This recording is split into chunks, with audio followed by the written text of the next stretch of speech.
ചോദിച്ചു സായി സായി ചേട്ടൻ കഴിഞ്ഞ ദിവസം വീഡിയോയിൽ വന്നിട്ടുണ്ടായിരുന്നല്ലോ. അപ്പം അതിൽ ഡോക്ടറുടെ ആ വ്യക്തിയുമായിട്ടുള്ള ഒരു അല്ല, ഞാൻ പറഞ്ഞില്ല, എന്നെ ഏറ്റവും കൂടുതൽ ഡീഗ്രേഡിങ് ചെയ്ത അല്ലെങ്കിൽ ഏറ്റവും കൂടുതൽ എനിക്ക് എഗെയിൻസ്റ്റ് ആയിട്ട് പറഞ്ഞിട്ടുള്ള പല കാര്യങ്ങളും എന്താണ് സത്യമൊന്നും പോലും അറിയാതെ ഒരു വർഷം മുന്നേ പറഞ്ഞൊരു വ്യക്തിയാണ് സായി കൃഷ്ണ എന്ന് പറഞ്ഞ സീക്രട്ട് ഏജൻറ്റ്.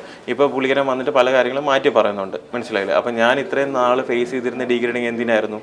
അപ്പോൾ അവർ തന്നെ വന്ന് മാറ്റി പറയുന്നു.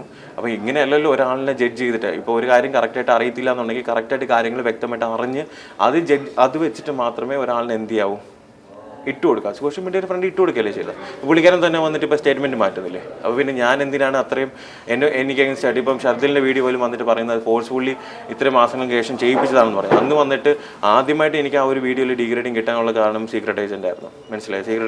സീക്രട്ട് ഏജൻറ്റ് തന്നെ പറയുന്നുണ്ട്, പുള്ളിക്കാരനെ പറഞ്ഞ് മാനിപ്പുലേറ്റ് ചെയ്തതാണെന്ന്. ഈ ഓരോരുത്തരായിട്ട് മാനിപ്പുലേറ്റ് ചെയ്യുമ്പോഴത്തേക്ക് നശിച്ചു പോകുന്നത് എൻ്റെ ലൈഫാണ്, മനസ്സിലായി? എൻ്റെ കരിയറാണ്. ഞാനൊരു ബ്രേക്ക് എടുത്ത് തന്നെ ഈ ഒരു കാര്യങ്ങളെല്ലാം ഏതെങ്കിലും ഒരു ദിവസം സത്യം തിരിച്ചറിയുമെന്ന് എനിക്കറിയായിരുന്നു. അതേപോലെ എന്ത് ചെയ്തു, കാലം തെളിയിച്ചു. 1.5 വർഷം എടുത്തു, അത്ര മാത്രമേ ഉള്ളൂ, മനസ്സിലായില്ല? നിങ്ങളാണെങ്കിലും ഇനി ഓരോ കാര്യങ്ങൾ ഇടുമ്പോഴത്തേക്ക് ശ്രദ്ധിക്കുക.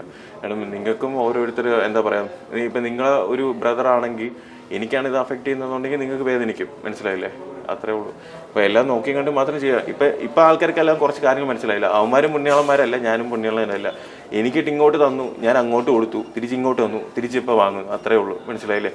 ഇപ്പോൾ അന്ന് എല്ലാം അവരുടെ ഭാഗമാണ് കംപ്ലീറ്റ്ലി ശരിയെന്ന് പറഞ്ഞിട്ട് എന്നെയാണ് എല്ലാവരും കൂടെ എന്ത് ചെയ്താൽ അറ്റാക്ക് ചെയ്തത്. ഇപ്പോൾ അവരുടെ ഭാഗത്ത് നിങ്ങളിപ്പോൾ അവർ തന്നെ പറയുന്നു അങ്ങനെയാണ് ഇങ്ങനെയാണെന്ന്. അപ്പോൾ നിങ്ങൾ ചിന്തിച്ച് നോക്കുക, ഏതാണ് ശരി ഏതാണ് തെറ്റെന്നുള്ളത്, മനസ്സിലായില്ലേ?